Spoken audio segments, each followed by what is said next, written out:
So how are you doing so far? I hope you're having a great day and making it an awesome one. Well, in this lesson, we're going to be talking about the specific shape creation tools in Photoshop.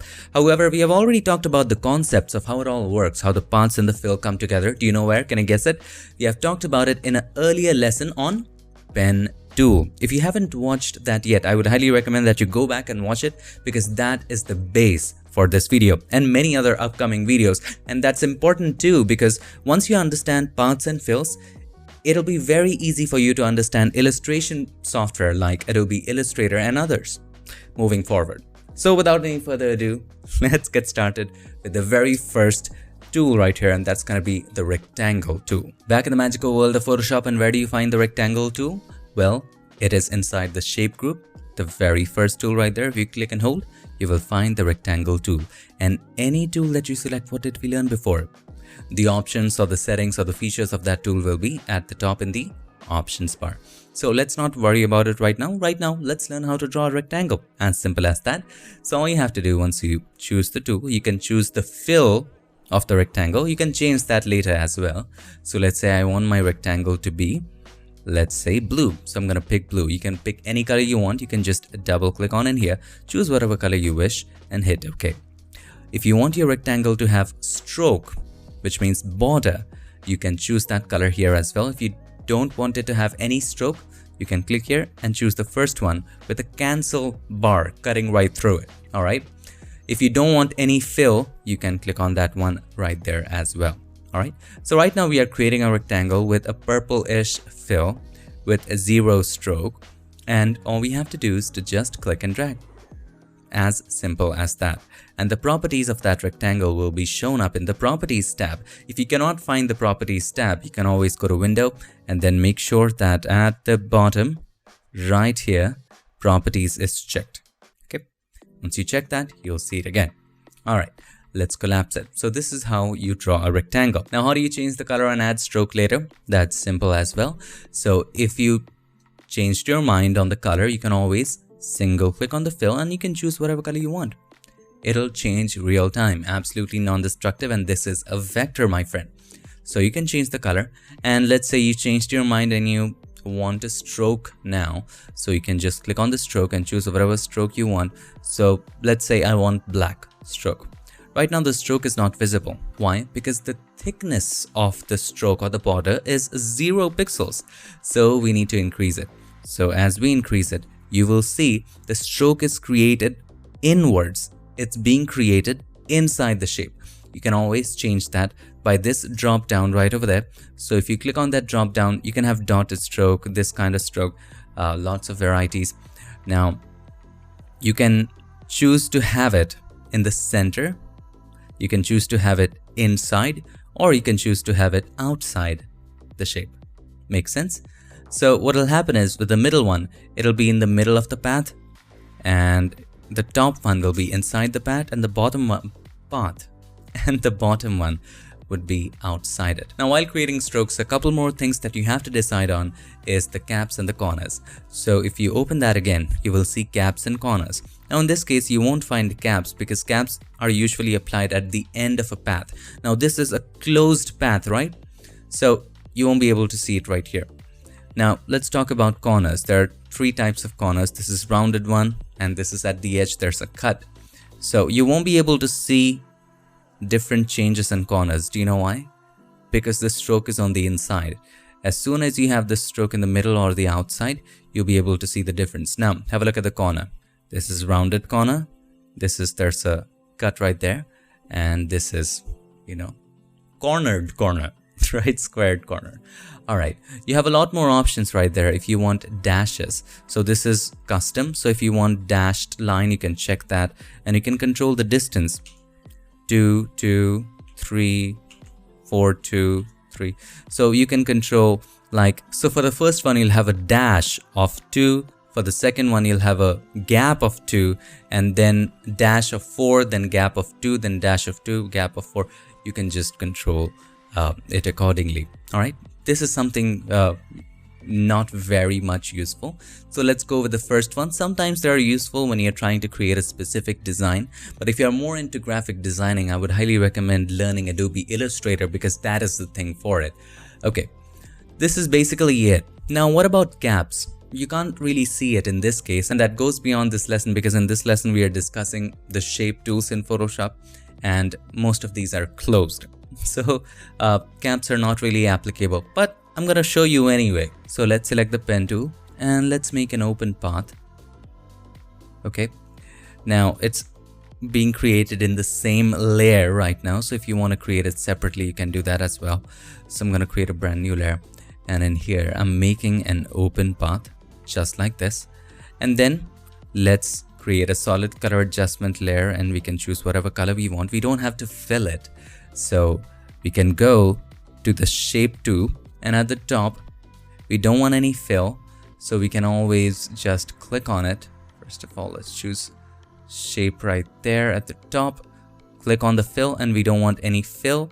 And then in the stroke section, let's create a black stroke, and let's have about a very thick stroke so that you can understand what gap is.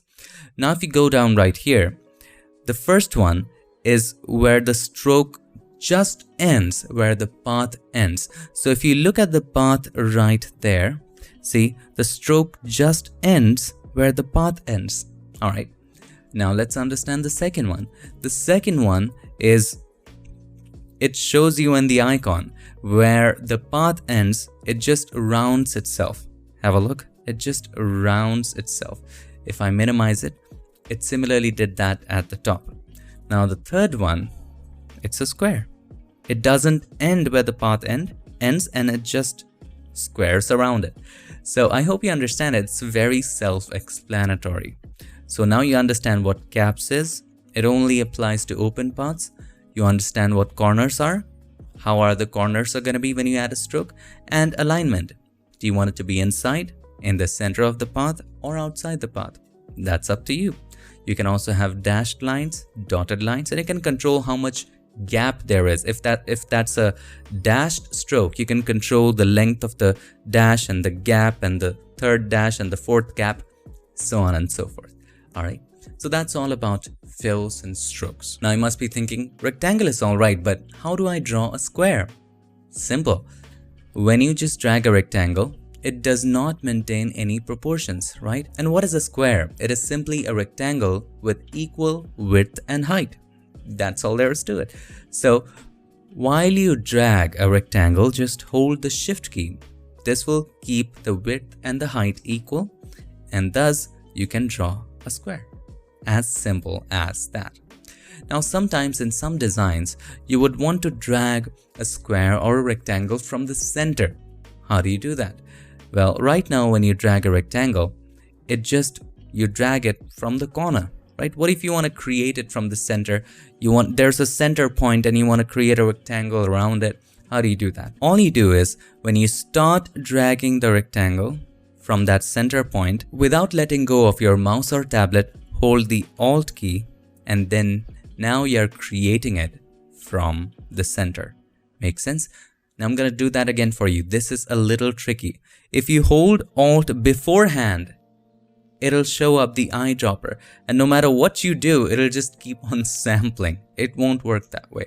All right, let's choose the right color. Let's choose blue, and we are in the rectangle tool. When you just start dragging without letting go of the mouse or the tablet, just hold the Alt key, then see, now it is being created from the center. Just keep in mind, you have to hold the Alt key later, once you have started dragging. All right, makes sense? Now let's understand, how do we draw a rectangle if we have a specific data requirement? So let's say we have to draw a rectangle which is 3 inches by 3 inches, right? Or let's say which is 100 pixels by 100 pixels. You're working on an A4 sheet of paper. So let's go ahead and create File, New, and let's say we are creating something for print. And let's go for an A4 size sheet. Now inside of that sheet, you need to draw a rectangle which is 3 inches by 3 inches.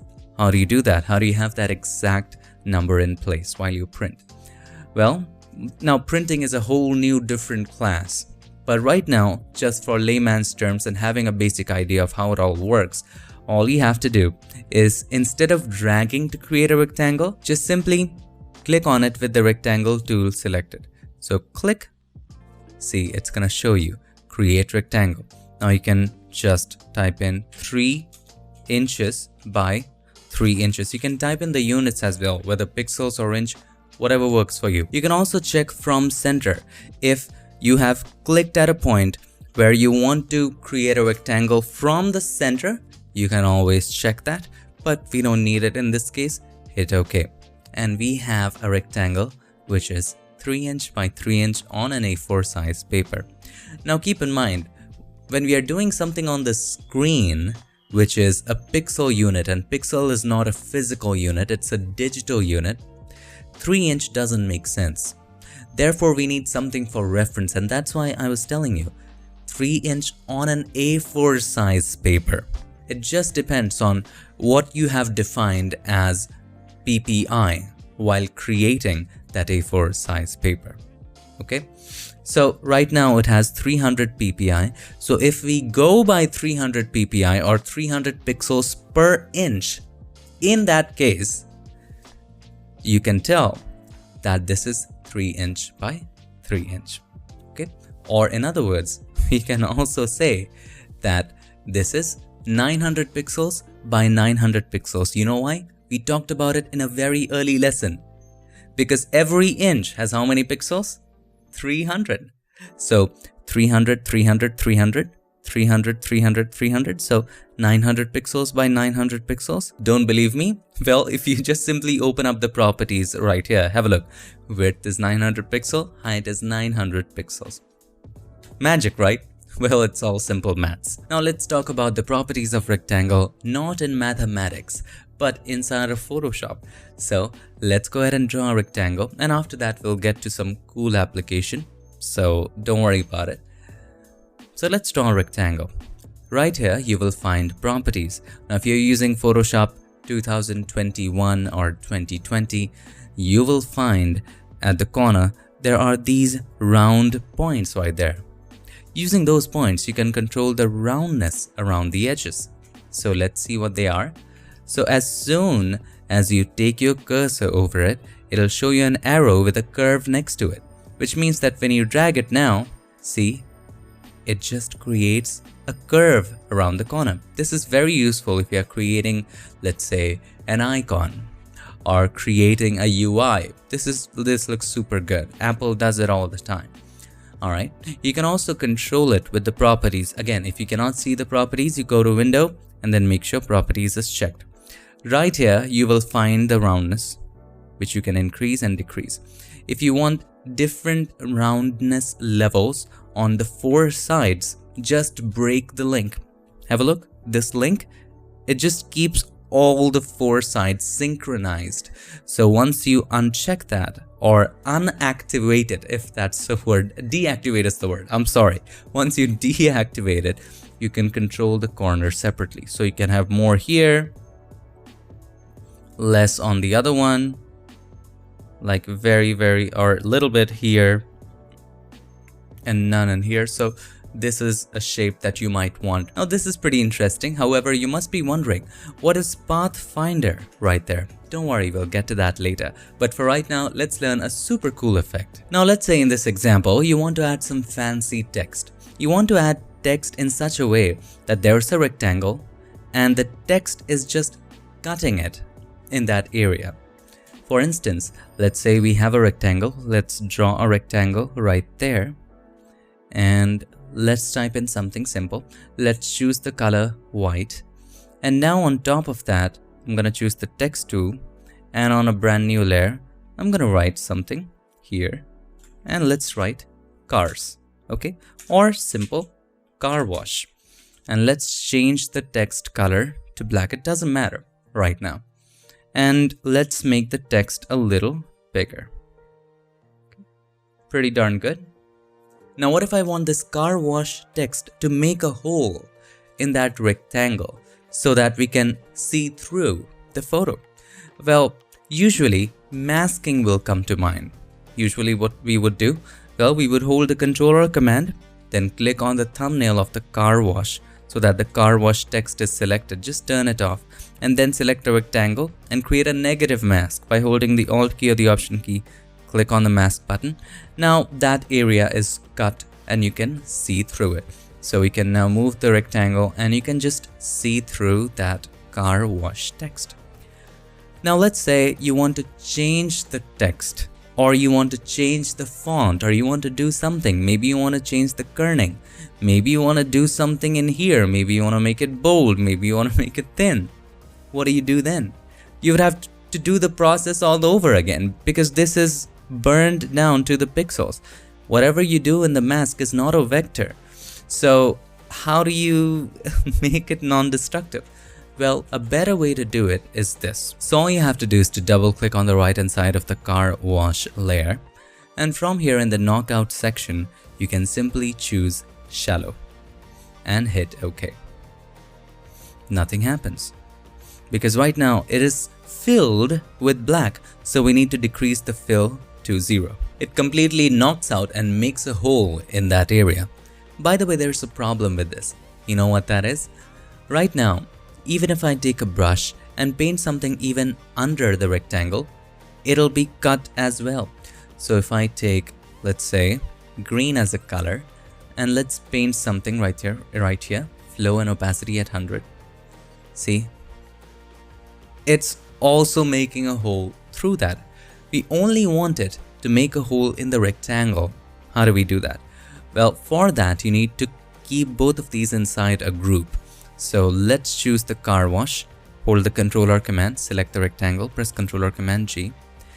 Once they're inside a group and the knockout right here is set to shallow, then it'll just hole through or just knock out through the things which are inside the group. Anything which is outside the group, it won't disturb. Alright. However, if you have deep selected, it'll just go through everything until the background layer. So if you hit OK right now, and if you just unlock the background layer, it'll just make it absolutely transparent, make a hole through everything. So the best thing to do is that the things you wanted to make a hole through, you put it in a group and choose the knockout mode right here to shallow. Makes perfect sense. You can just take away the green. And the best part right here is you can change the font, do whatever you want. You can double click on the T, you can just make it light, or you can change the text to whatever you want. You add something, it still works. Pretty cool trick, isn't it? So let it be the way it was, and then you can just modify the rectangle. It's absolutely customizable. And that's what I love about it. I will do anything to make a step non-destructive in Photoshop. I can select both of this and just place it anywhere you want. Pretty cool text effect. Just wanted to show you the knockout feature. Now let's talk about the rounded rectangle tool in Photoshop. What is that? It is simply the rectangle tool. That's it. With a little bit of roundness added around the corners. That we can also do with the rectangle tool. It is just there. Alright. So let's go ahead and choose the rounded rectangle tool right there. And as you can see, once we draw it around the corner, there's a little bit of roundness already. So you can just come down and you can just increase it. First of all, let's activate the link so that all of the four sides are linked properly. And it's the same thing. It's just the same rectangle tool. You can just take the rectangle tool, just do this, and then you can just increase the roundness along the corners, and it is the rounded rectangle tool. It is just there as, you know, a bogus tool. I don't know why it is there, but it is just there, and it already has some roundness around the edge. You can also make it a rectangle by reducing it to 0. You know, it's just a tool just right there just to show off. Now, before we move on to the next tool, let's do some super cool stuff, because if we don't do it, this lesson can get boring. So let's go ahead and choose the rounded rectangle or the rectangle. Does it really matter? So choose the rounded rectangle, and we want to create a shape from the center. So you click and drag and then you hold what key? The Alt key. And let's do something like this. You can also keep it square by holding the Shift key as well. There you have it. Now I want to add some roundness. Now keep in mind, you can change this later. That's the great part. Now let me show you some creative fill. So you can go to fill. It is not just solid fill. You can also fill in a gradient. You can also fill in a pattern. Interesting. So I'm going to fill in a gradient. So let's say we're creating an icon of some sort. Maybe something like Photoshop's icon. So on the left hand side, you can just double click on it and choose whatever color you want. So I'm going to go with a dark bluish color. Hit OK. And on the right hand side, let's go for a light bluish color. Double click on it here. And then you can choose something like this. Okay. That looks pretty decent. Hit OK. Nice icon. Also, I want to add some stroke to it. So let's just go here.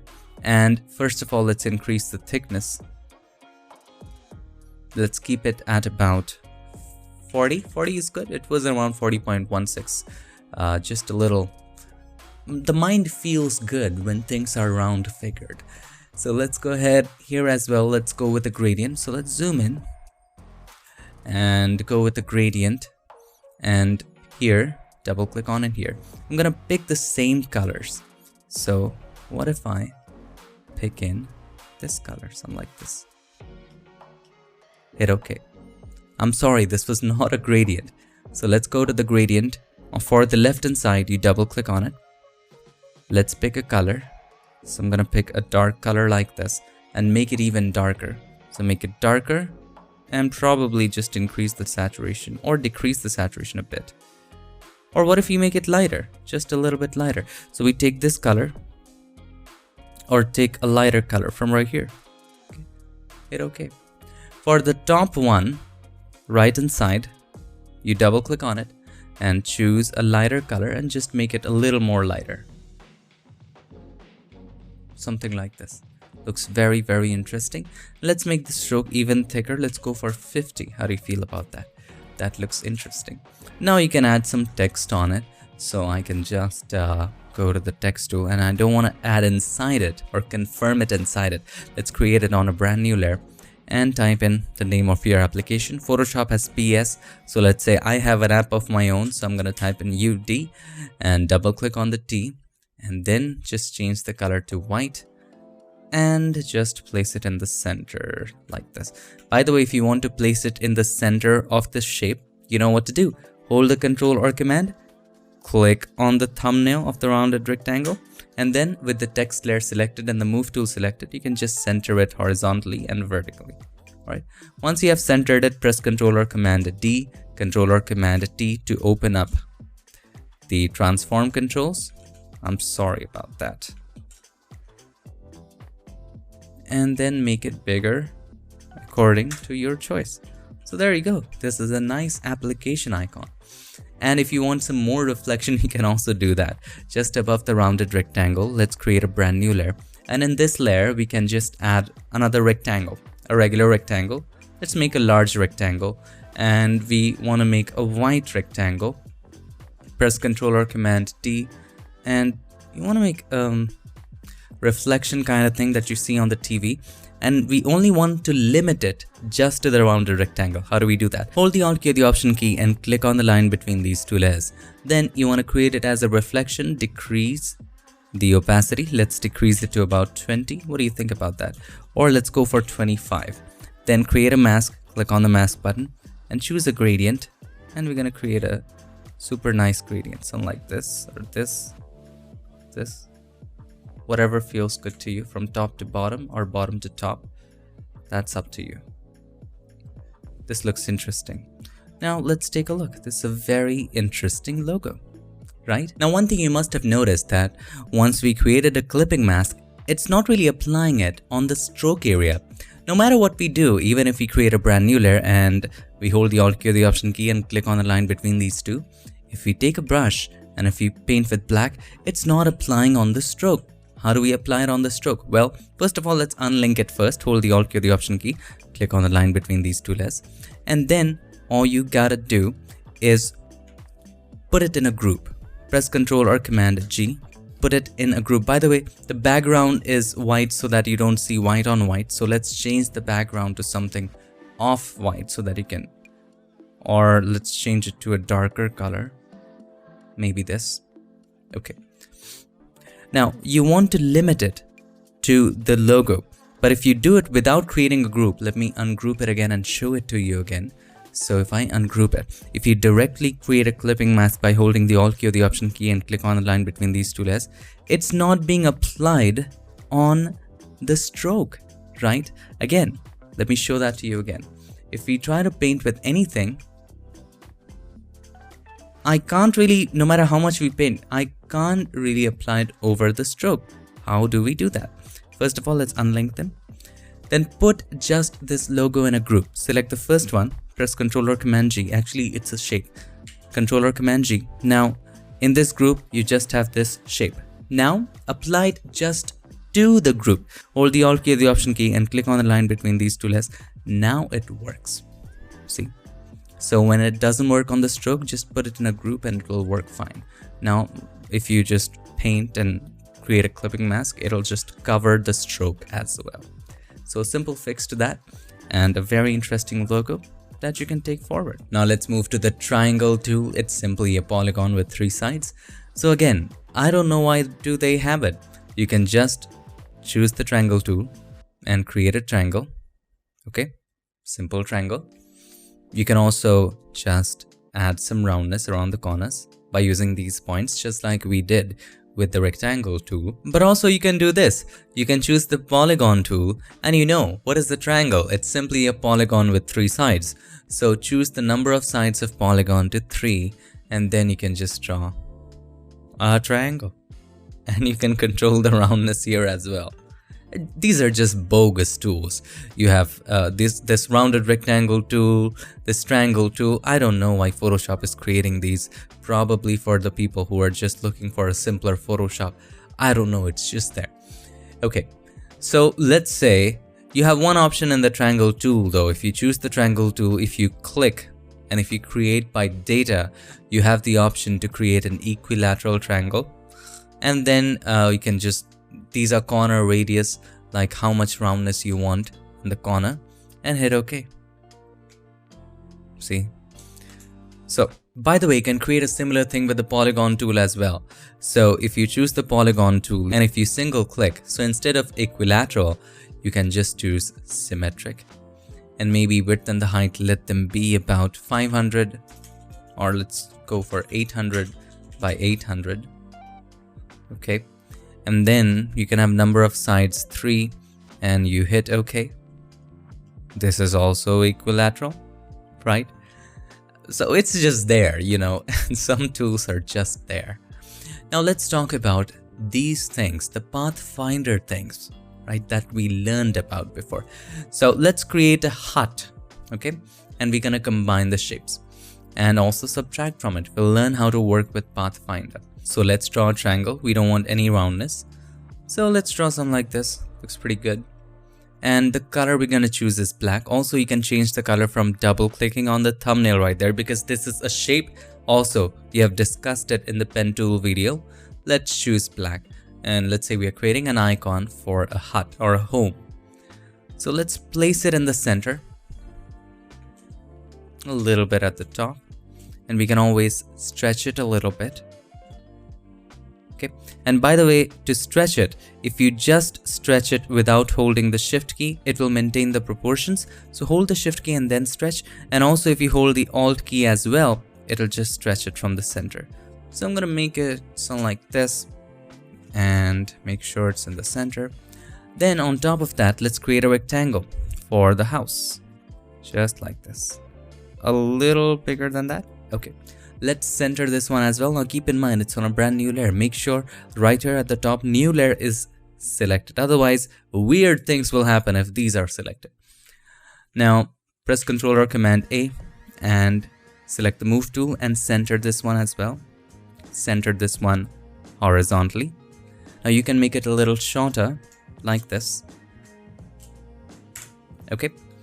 Now let's create a door. Press Ctrl or Command D if the selection was still active.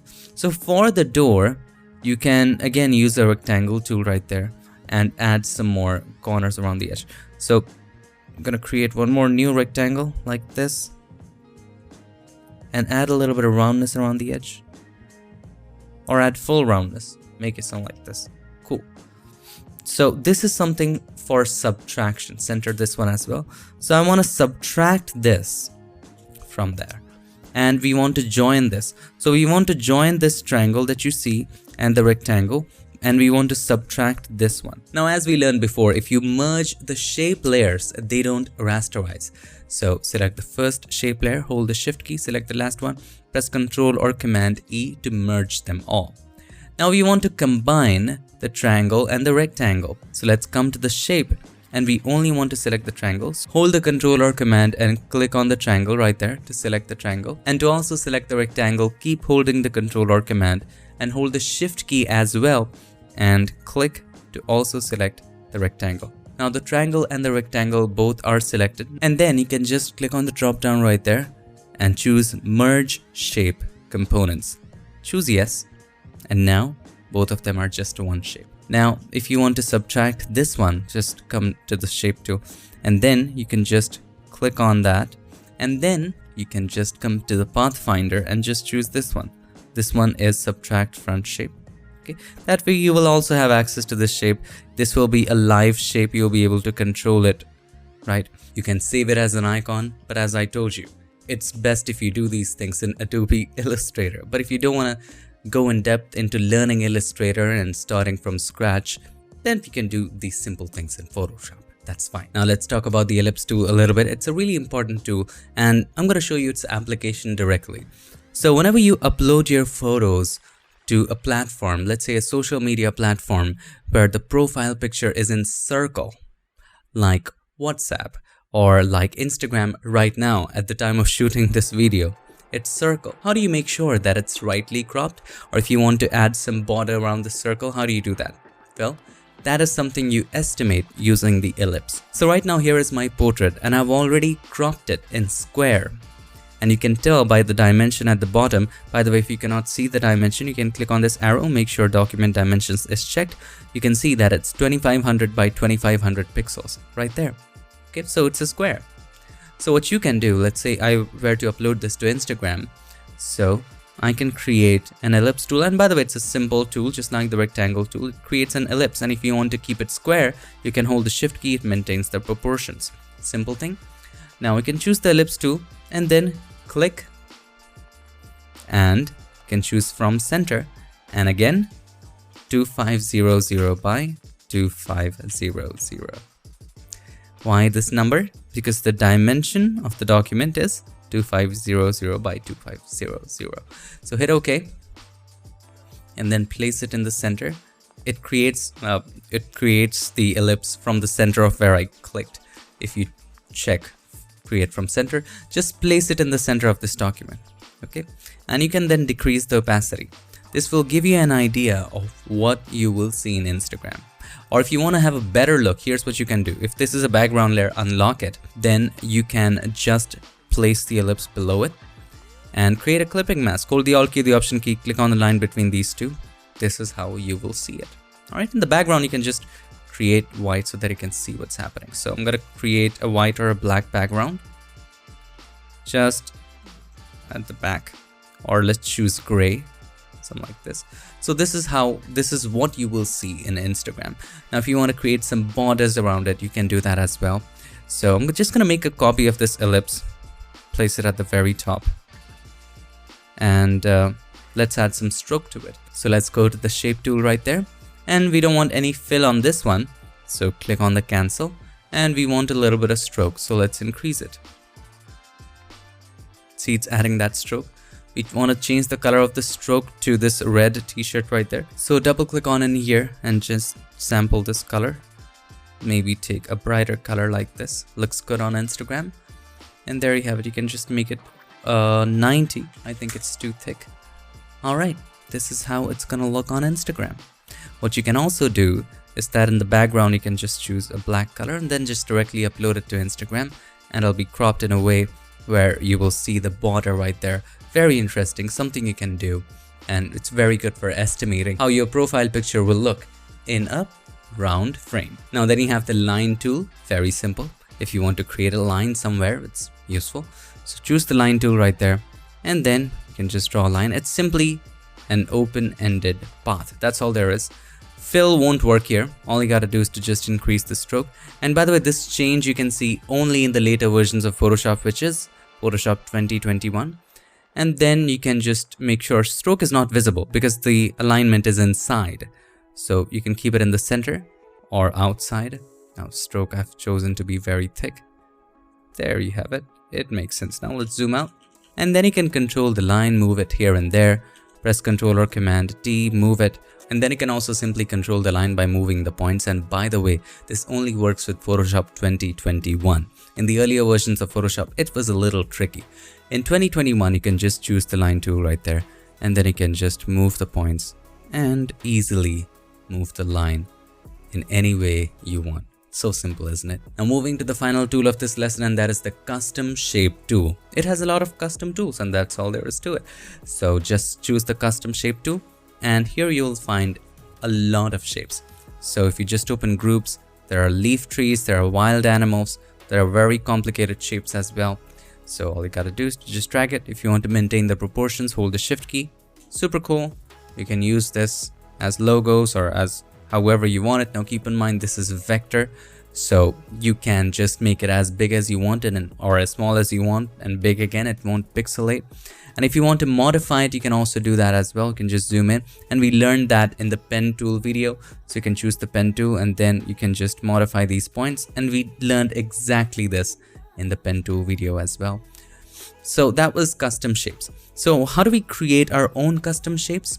And by the way, before we move on to that, you can change the color to whatever you want by double clicking on the thumbnail and choose whatever color you like. So I can change it to black, and there you go, black. Alright, now how do we create our own custom shape? Well, that's pretty simple. You just go to the pen tool and create a shape of your choice. This is a custom shape. I don't know what that is. Let's just suppose this is a bean, right? Okay, and you can modify it again. And let's say it's a lousy bean. Let's create a solid color adjustment layer. Choose whatever color you want, that doesn't matter. Right click on it and then simply choose define custom shape, and then you have a bean shape. Just make sure here it looks okay. White are the areas that are filled and black are the areas that are not. And we can name it bean, and let's name it okay. It doesn't look like a bean, but you get the point. Then you go to the custom shape. Here you will find the bean right there. Right in there. And by the way, let me show you something special. You can also convert text to shape. And why would you do that? Well, let's say you created a watermark or a branding or a logo, something with text, right? And you did save it as a PNG with transparent background. But if you do save it as a PNG, no matter how high the resolution, it will still be a raster image. If you keep making it larger and larger, at some point, it will pixelate. Plus, you would lose the ability to modify something as you do with regular shapes. Just modifying the path and just modifying the shape, it'll be difficult. So let's say I was in the car detailing business and I was to create a branding of my own. So let's choose the text tool right there and let's type in D-I-N-D-A, Dinda. That's my last name. Choose black, double click on the T and choose black color right there. And I want it to be light. Okay. Don't worry about the size right now. Let's place it in the center right there. Hold the Alt key or the Option key, click and drag it and bring it down. We have a copy and detailer. Okay. And in this one, I want to have it bold. Okay. Let's make it smaller. Now you can just do all the fancy things. I'm just doing it fast just to show you the concept of how it works. Let's move it a little bit to the right. Just make sure everything is well aligned. You can also use guides. Press Ctrl or Command R. Just drag a guide right there. Just right here. And make sure that this is aligned. So just bring it right there. You can also add a guide on the right hand side. So I'm just gonna drag in a guide. Let's choose the detailer layer. And then you can make it smaller just so that it aligns with that of the guide. Super cool. All right. And let's say you want to convert this to a shape so that you can add it anywhere in any image. And you can make it as big as you want, as small as you want. So select the first text layer, hold the Ctrl or Command, select the second one. Both of them are now selected. Right click on it and then choose Convert to Shape. Both of them are now shapes. Definitely we want to merge them. Press Ctrl or Command E. Both of them are now merged. Now this is a vector, my friend. So select the pen tool, right click on it, and then choose Define Custom Shape. And let's name this. Okay, so here we have a car image. Let's say we detailed it. And all you have to do is to go to Custom Shape right there. And here you will find Tinda Detailer. Just create it. As simple as that. No matter how big you make it, small you make it, it'll never pixelate. Plus you can change the color to whatever you want. Double click on it and you can change the color to whatever you wish. Plus you can modify it however you want. So if you want to make the R bar a little longer, you can go to the pen tool right there and just hold the Ctrl or Command, select that, and then you can modify it, just make it a little fancy. That's totally up to you, right? Super cool ways to modify this, and that's how you convert text to shape. Again, it's a vector. So that's all about all of the shape tools in Photoshop. Just keep in mind, it all boils down to paths and fills. That's it. What is a shape? It is simply a path with a fill in it. And there are lots of ways you can customize it. That's all. But basically, it's just a path with a fill. Now in Photoshop, you have different features, like if you create a rectangle, you have the ability to add some roundness around the corners. Similarly with the triangle and the polygon, and then you have the ability to subtract shapes and combine shapes. And if you're dealing too much with shapes and designs, I would highly recommend learning Adobe Illustrator as well, because that is the thing for graphic designing. But if you're not fully into graphic designing, Photoshop is more than enough for you. I hope this lesson helped you. See you in the next one. Till then, stay tuned and make sure that you keep creating.